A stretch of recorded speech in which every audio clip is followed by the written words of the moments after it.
जी अस्सलाम वालेकुम रहमतुल्लाहि व बरकातुहू। इनके भाई जो हैं वो क्या बता रहे हैं मैं आपको सुनवाता हूँ ना।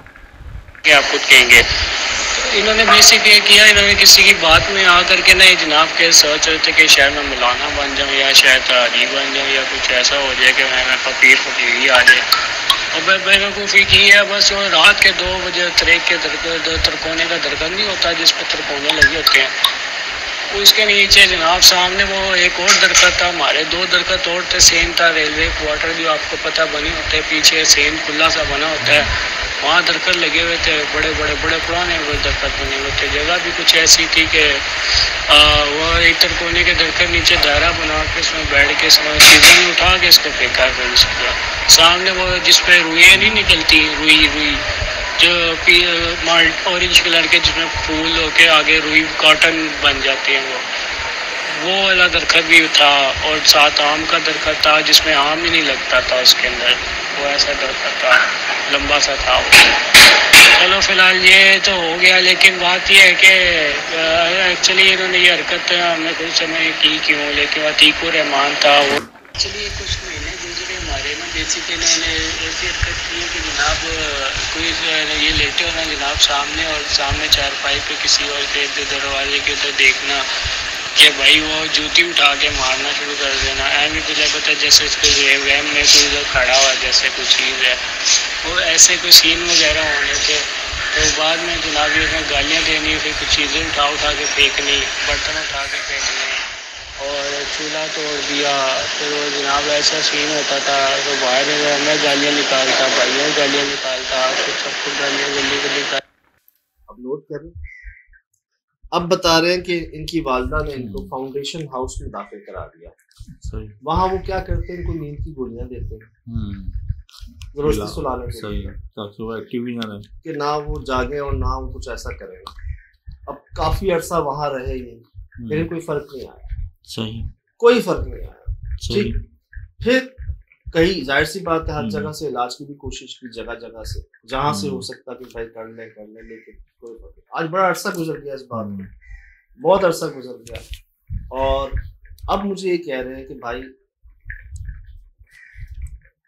बूढ़ी माँ है, बूढ़े वाले साहब, अभी वो हयात है। ये इकलौते हैं क्या? नहीं, भाई भी है साथ। अच्छा। लेकिन एक बात है ना, कब तक कोई क्या करेगा। सही सही। इन्होंने क्यों ऐसा किया वो खुद बता रहे हैं कि मैं कोई पीर साहब बन जाऊंगा, फकीर बन जाऊंगा।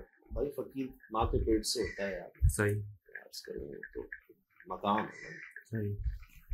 तो वो नाम लेना भी ना, ये गदागर हैं जिनको आप फकीर करते हैं। तो जो मांगने वाले होते हैं, आमिल बन जाऊं, कुछ हासिल हो जाए मेरे पास, तो यार वो देखें शॉर्टकट। तो फिर आपको पता है ना, शॉर्टकट आप पैसों के लिए देख लें क्या हाल होता है लोगों का, सजाएं मिलती हैं।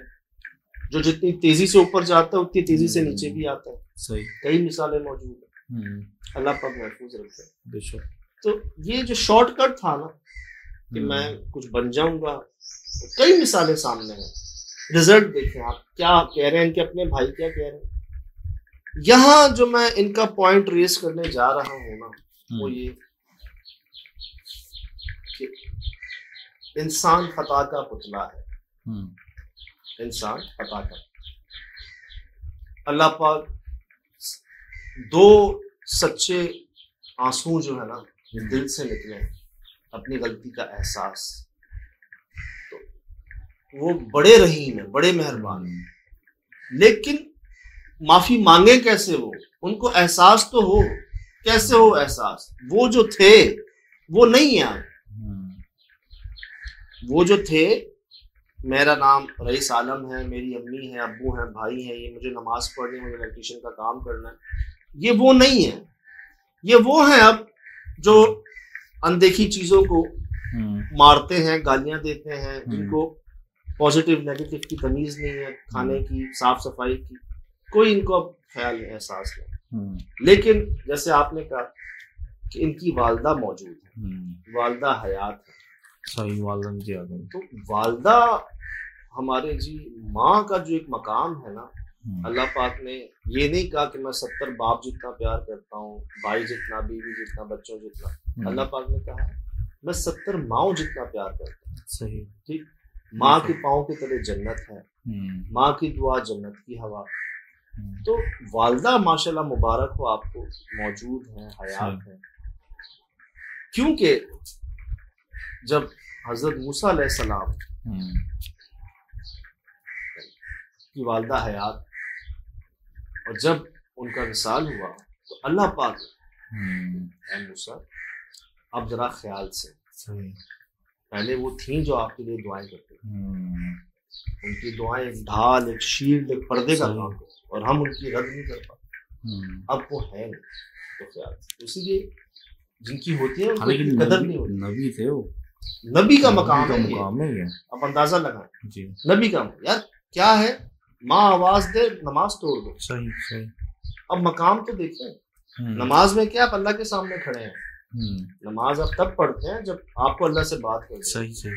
आप अल्लाह के सामने खड़े हैं नमाज में, अल्लाह पाक खुद कह रहे हैं अगर तुम्हारी वालदा आवाज दे तुम्हें, तोड़ दो नमाज, चले जाओ उसके पास। सही। अंदाजा लगाएं यार कि मेरे सामने खड़े हो, छोड़ो माँ के पास जाओ। सही।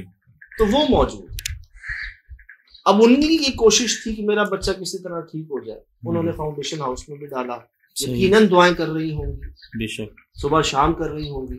फिर यार मैं इस बात को जो इनको रईस आलम साहब को इनका नाम लेके, घर का पता लेके बता रहा हूँ, मैं इसलिए बता रहा हूँ कि कई लोगों के लिए एक नसीहत बने, कई लोगों के लिए एक नसीहत बने कि देखो ऐसा करने का ऐसा अंजाम होता है। तो मेरा हाल देख लो, मैं आपको कोई किताबी बात नहीं कर रहा, हालांकि किताबें भरी नहीं ऐसे वाकयात से, कई वाकयात तो हमने रिकॉर्ड किए हैं यार। ये मैं आपको दिखा रहा हूँ, नाम, तस्वीर, एड्रेस सब कुछ बता रहा हूँ, इसीलिए कि ये नहीं करना। वहाँ के नौजवानों की सबक, एक दो बातें भी मैं आपको बताऊंगा अभी। आप मैं जो डिफेंस के बड़े पॉश इलाके के बंगले में बैठ के मेरे हाथ में किताब दी गई, देखें आप, मैंने खोला है उसको, इतनी बार ये पढ़ लो इतना सोना बन जाएगा, इस जिन का नाम इतनी बार ले लो ये तुम्हारे ताबे हो जाएगा। सही। क्या कुछ था उसमें भाई, बड़ी कोई एंशियंट टाइप किताब, क्या कर्म से, दुआओं से दिल ही नहीं माना, ठीक किया अल्लाह ने, ये बंद हुई ना वो कर्म से यार। सही। कौन नहीं बहक सकता, इंसान है, लालच आ जाती है, सब बंद नहीं। कई ऐसे फोन कॉल्स भी आए, मैसेजेस भी आए, ये छोड़ दें, ये छोड़ दें। क्यों छोड़े भाई, क्यों छोड़े? तो अर्ज ये आपको मिल जाएंगे ऐसे बहुत सी बातें, मवाद, मशवरे, सर शॉर्टकट नुकसान। आप ही नहीं रहेंगे तो बचेगा क्या फिर? सब यही तो लोग समझे ना बैठ के, जब आप ही नहीं रहे, अब देख लें आप अपनी शख्सियत ही नहीं। तो ये मैं आपको इसलिए कह रहा हूँ कि ये एक नसीहत बने सबके लिए। सही। अच्छा, मैं ये जो कहना चाह रहा हूँ, ये जो एरिया है जो आप बता रहे हैं, ये मैं पैदल घूमा, ये मुगलपुरा, बागमानपुरा, और जब मैं पंजाब जाना शुरू हुआ था ना 15-20 साल पहले टेलीविजन जैसे, तो मैंने सबसे पहले उर्दू बाजार जाके पंजाब की बुक ली थी, तो मुझे पता तो चले लाहौर के शहर में किस जगह क्या है। तो मैंने इस शहर को, एक तो एंशिएंट है ये, और यहाँ पे जो दरख्त है ना, ये जो इलाका है ना, 400 साल 500 साल पुराने दरख्त अभी मौजूद है शालीमार गार्डन वगैरह में, और आप उसके नीचे ये अमल कर रहे हो, तो वहाँ कोई आम चीज़ें नहीं है। आप शालीमार गार्डन में जाओ तो मगरिब के अज़ान से पहले आपको सबको हटा देते हैं, अंधेरे से पहले वो बताते हैं कि अब आप दरख्तों के पास से हट जाए, और दरख्त के तने इतने चौड़े चौड़े हैं कि आप देखें, एक वो है, एक जहाँ गिरे, मैंने खुद ये इलाके देखे, और आप उस दरख्त के नीचे बैठोगे और अगर वहाँ शैतानी मखलूक है तो वो 2-3 साल पुरानी थोड़ी है, वो तो हजारों साल पुरानी है। आप नोट करें ना, चढ़ेगी तो क्या करेगी? आप नोट करें ना कि आप अपने आप को देखने और उनको देखने, सही, एक मैच ही नहीं है ना, आपको पता ही नहीं है कुछ, और आप किनको कैद करने चले हैं। सही।